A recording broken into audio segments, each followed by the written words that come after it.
ಕುರುಗೋಡು ತಾಲೂಕಿನ ರೈತರು ಜಮೀನಿನಲ್ಲಿ ಮೆಣಸಿನಕಾಯಿ ಬೆಳೆ ಮತ್ತು ಜೋಳದ ಬೆಳೆ ಬೆಳೆಯುವಾಗ ಜಮೀನಿಗೆ ಹಾಕುವ ಖರ್ಚು ವೆಚ್ಚ 1.5 ಲಕ್ಷದಿಂದ 2.5 ಲಕ್ಷದವರೆಗೆ. ಒಬ್ಬ ರೈತನ ಜಮೀನು ಉಳುಮೆ ಮಾಡಬೇಕಾದ್ರೆ ಬೆಳೆಯನ್ನ ಬೆಳೆಯಬೇಕಾದ್ರೆ ಖರ್ಚು ಬರುತ್ತದೆ. ಆದರೆ ಬೆಳೆ ಬೆಳೆದರೆ ಸರಿಯಾದ ಬೆಲೆ ಸಿಗದ ಹಾಗೆ ರೈತನು ಕಣ್ಣೀರಿನ ದಾರಿಯಾಗಿ ವಲಸೆ ಹೋಗ್ತಾನೆ. ಏಕೆಂದ್ರೆ 1 ಎಕರೆಗೆ 2 ಲಕ್ಷ ಸ್ವಂತ ಸಾಲ ಮಾಡಿ ಖರ್ಚು ಮಾಡಿ ಹಾಕಿದ ಬೆಳೆಗಳು ನಮ್ಮ ಕೈಗೆ ಸಿಗುವುದಿಲ್ಲ.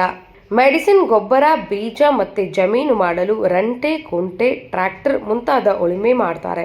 ರೈತರಿಗೆ ಸರಿಯಾದ ಬೆಲೆ ಸಿಗದಿದ್ದಾಗ ಅವರ ಕಣ್ಣೀರಿಗೆ ಹೊಣೆ ಯಾರು? ಸರ್ಕಾರಗಳು ರೈತರಿಗೆ ಸರಿಯಾದ ಪರಿಹಾರ ಕೊಡಬೇಕೆಂದು ಆ ಗ್ರಾಮಗಳ ರೈತರು ಕೇಳಿಕೊಂಡಿದ್ದಾರೆ. ಮತ್ತು ಗ್ರಾಮಗಳ ತುಂಬೆಲ್ಲ ಚರಂಡಿಯ ವ್ಯವಸ್ಥೆ ಇಲ್ಲ, ಸ್ವಚ್ಛತೆ ಇಲ್ಲ, ಆರೋಗ್ಯ ಮನೆ ಇಲ್ಲದ ಫಲಾನುಭವಿಗಳು ಜಾಸ್ತಿ ಇದ್ದಾರೆ. ಅಲ್ಲಿನ ಗ್ರಾಮ ಪಂಚಾಯಿತಿಗಳು ಅಧಿಕಾರಿಗಳು ಬಡವರಿಗೆ ಸರಿಯಾದ ಮನೆಯನ್ನು ದೊರಕಿಸಿಕೊಡಬೇಕೆಂದು ಕೇಳಿಕೊಳ್ಳುತ್ತಿದ್ದಾರೆ. ರೇಷ್ಮಾ ಗೌರ್ಮೆಂಟ್ ಜಾಗ ಆಯ್ತಾ ನಿಮ್ಮೂರಾಗ?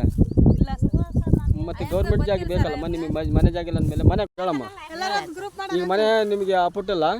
ಇಲ್ಲ ಸರ್, ಐತೆ ಸರ್, ಹಳೆ ಮನೆ. ಮಕ್ಕಳು ಎಷ್ಟು ಜನ? ಮಕ್ಕಳು ಇಬ್ಬರು ಅದಾರ ಸರ್, ಗಂಡು ಮಕ್ಕಳು ಬೈ ಹೆಣ್ಮಗಳು ಅದಾವ. ಈಗ ಅದು ಹಳೆ ಮನೆಗೆ ಎಲ್ಲರೂ ಹಳೆ ಮನೆಯಾಗ ಇದೀವಿ ಸರ್. ನಮಗೆ ಓದಿಲ್ಲ ಸರ್, ನಾವು ಬೇರೆಯವ್ರದ್ದು 3 ಎಕರೆ ಮಾಡಿ ಸರ್, ಬರೀ 40,000 ರೂಪಾಯಿ ಇಲ್ಲ. ನಿನ್ನ ಹೆಸರೇನಮ್ಮ? ನನ್ನ ಹೆಸರು ಲಕ್ಷ್ಮಿ. ಎಷ್ಟು ಗಂಟೆಲಿದ್ದ ಎಷ್ಟು ಗಂಟೆಗೆ ಕೆಲಸ ಮಾಡ್ತೀರಿ? 6 ಗಂಟೆಲಿದ್ದ ಬಂದು ರಾತ್ರಿ 7 ಗಂಟೆ ತಕನ. ಏನು ಕೊಡ್ತಾರೆ ಕೂಲಿ? 500 ರೂಪಾಯಿ ಕೂಲಿ. ಮಾತಾಡ್ತಮ್ಮ. ಅಕ್ಕ, ನಿಮ್ಮ ಹೆಸರೇನು? ಗಂಗಮ್ಮ. ಯಾವ ಊರು? ಕೋಳೂರು. ಈಗ ಇದು ಎಷ್ಟು ಎಕರೆ ಹಾಕಿರಿ? ನಾವು 15 ಎಕರೆ ಹಾಕಿವಿ. ಈಗ ಎಷ್ಟು ಹಾಕತ್ತಿದೆ ಮೆಣಸಿನ? ಇವಾಗ ಸರ್ ರೇಟ್ ಇಲ್ದ ಎಲ್ಲ ಒಂದು 7-8 ಲಕ್ಷ ಹೊತ್ಕೊಂಡ್ಬಿಟ್ಟಿವಿ. ಈ ವರ್ಷ ಹಂಗೆ ಹಾಕೈತಿ ಜೋಳ ಹಾಕ್ಬಿಟ್ಟಿವಿ ನಾವು. ಜೋಳ ಹಾಕಿದ್ರೆ ಜೋಳ ಎಕರೆಗೆ 4 ಎಕರೆಗೆ 100 ಪ್ಯಾಕೆಟ್ ಆಗೈತಿ. ಅದು ರೇಟ್ ಇಲ್ಲ ಈ ವರ್ಷ.